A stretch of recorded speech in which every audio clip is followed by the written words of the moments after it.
மாண்புமிகு வழக்கறிஞர் வாக்காளர் பெருமக்களே வணக்கம்.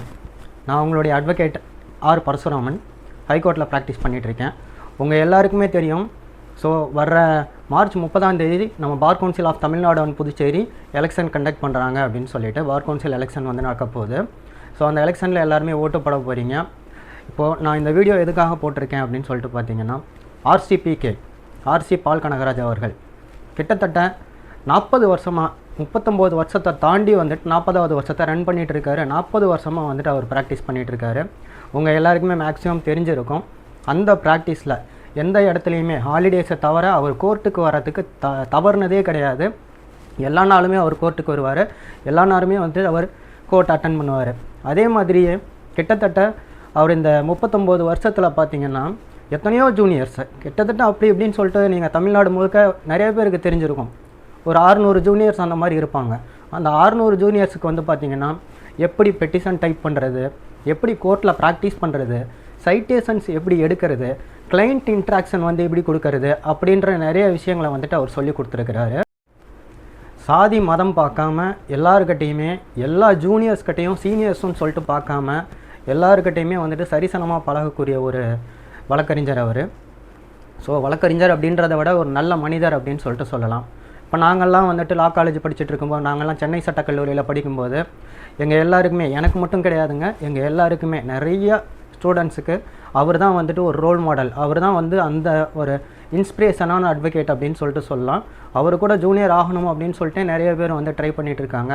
அந்தளவுக்கு ஒரு வெல் சீனியர் அட்வொகேட் அப்படின்னு சொல்லிட்டு சொல்ல முடியும். இப்போ அவர் பார் கவுன்சிலில் ஜெயிச்சு சேர்மன் ஆகிட்டார் அப்படின்னா அவர் வந்துட்டு நல்ல திட்டங்களை நமக்கு கொண்டாடுவார் அப்படின்னு சொல்லிட்டு நம்புகிறேன். ஃபார் எக்ஸாம்பிள், ஒவ்வொரு டிஸ்ட்ரிக்ட்லேயும் இருக்கக்கூடிய எல்லா கோர்ட்லேயுமே வந்து பார்த்திங்கன்னா மகளிருக்கு வந்து பெண் வழக்கறிஞர்களுக்கு வந்து பார்த்திங்கன்னா தனி ஓய்வு அறை வந்து ஏற்பாடு பண்ணி கொடுப்பாரு அப்படின்னு சொல்லிட்டு நான் நம்புகிறேன். அதுக்கப்புறம் ஜூனியர் ஸ்டூடெண்ட்ஸ் எல்லாம் முடிச்சுட்டு ஜூனியர்ஸாக வரீங்க இல்லைங்களா, அவங்களுடைய ஸ்டைஃபண்டை வந்து இன்க்ரீஸ் பண்ணுறதுக்காக வந்துட்டு அவர் உழைப்பார் அப்படின்னு சொல்லிட்டு நான் நம்புகிறேன். அதுக்கப்புறம் அட்வொகேட்டுடைய வெல்ஃபேர் ஃபண்டு, அந்த வெல்ஃபேர் ஃபண்ட் அப்படின்றது இன்க்ரீஸ் பண்ணுவார் அப்படின்னு சொல்லிட்டு நான் நினைக்கிறேன். அதுக்கப்புறம் வந்து பார்த்திங்கன்னா கண்டிப்பாகவே சொல்கிறேன், இதை அவர் கொண்டு வருவார், இதை நினைக்கிறேன் அப்படின்றது கிடையாது. அட்வொகேட் ப்ரொடெக்ஷன் ஆக்ட் அப்படின்னு சொல்லிட்டு ஒன்று இப்போ வரைக்கும் அந்த பில் பாஸ் பண்ணவே இல்லை. ஓகேங்களா, அந்த பில் பாஸ் பண்ணி அவர் கண்டிப்பாக வந்துட்டு அதை வாங்கி கொடுப்பார். அட்வொகேட் ப்ரொடெக்ஷன் ஆக்ட் அப்படின்றதுனால இன்றைக்கி நிறையா பிளேஸில் வந்து அட்வொகேட்ஸுக்கும் மற்றவங்களுக்கும் வந்து ப்ராப்ளம் ஆகிட்டுருக்கு. அதனால் அட்வொகேட்ஸ் வந்து கொலை செய்யப்படக்கூடிய நிலைமையெல்லாம் வந்துட்டு நடந்துகிட்ருக்கு. ஸோ அதுக்கப்புறம் அட்வொகேட்ஸ்க்கு தேவையான இன்சூரன்ஸ் எல்லாமே வந்துட்டு சீக்கிரமாக கிடைக்கிறதுக்காக வந்துட்டு அவர் ட்ரை பண்ணுவார் அப்படின்னு சொல்லிட்டு நினைக்கிறேன். இதெல்லாம் அவர் இன்னும் பல எண்ணங்கள் இருக்குது அவருக்கு. பல திட்டங்கள் வந்து வழக்கறிஞர்களுக்காக ஏதாவது ஒன்று பண்ணணும் அப்படின்னு சொல்லிட்டு நினச்சிட்ருக்காரு. இதெல்லாம் வந்துட்டு சும்மா நார்மலாக சொல்கிற ஒரு இம்பார்ட்டன்ட் திட்டம் மட்டும்தான். எத்தனையோ திட்டங்கள் அவருடைய மனசுக்குள்ளே வந்துட்டு ஓடிட்டுருக்கு. வழக்கறிஞர்களுக்காக ஏதாவது ஒன்று பண்ணிட முடியுமா, வழக்கறிஞர்களுக்காக ஏதாவது ஒன்று பண்ணி வழக்கறிஞர்கள் எல்லாமே நல்லா இருக்கணும் அப்படின்னு சொல்லிட்டு நினைக்கிற ஒரு மாபெரும் சீனியர் அட்வொகேட். ஓகேங்களா, இதெல்லாம் எப்படி எங்களுக்கு தெரியும் அப்படின்னு சொல்லிட்டு பார்த்தீங்கன்னா, அவர் மெட்ராஸ் ஹைகோர்ட் அட்வொகேட் அசோசியேஷனுடைய பிரசிடெண்ட்டாக இருக்கும்போதே இதெல்லாம் வந்துட்டு நடந்துச்சு.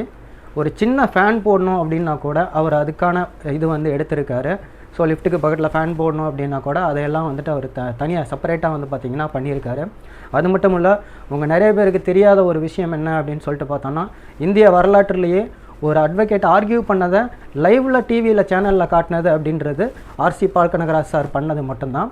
நான் அவருக்கு ஓட்டு போடுங்கன்னு கூட கேட்கல, அவருடைய திட்டங்களை செயல்படுத்துறதுக்காக அவருக்கு ஓட்டு போடுங்க. நீங்கள் போட வேண்டிய ஓட்டு நம்பர் 74 ஆர்சி பால் கனகராஜ். உங்களுடைய பொன்னான வாக்கு, அதுவும் முதல் வாக்கு ஆர்சி பால் கனகராஜ் சார் அவர்களுக்கு போடுங்கன்னு சொல்லிட்டு தாழ்ந்த பணியோடு கேட்டுக்கொள்கிறேன். சட்டம் அனைவருக்கும் சமம். நன்றி, வணக்கம்.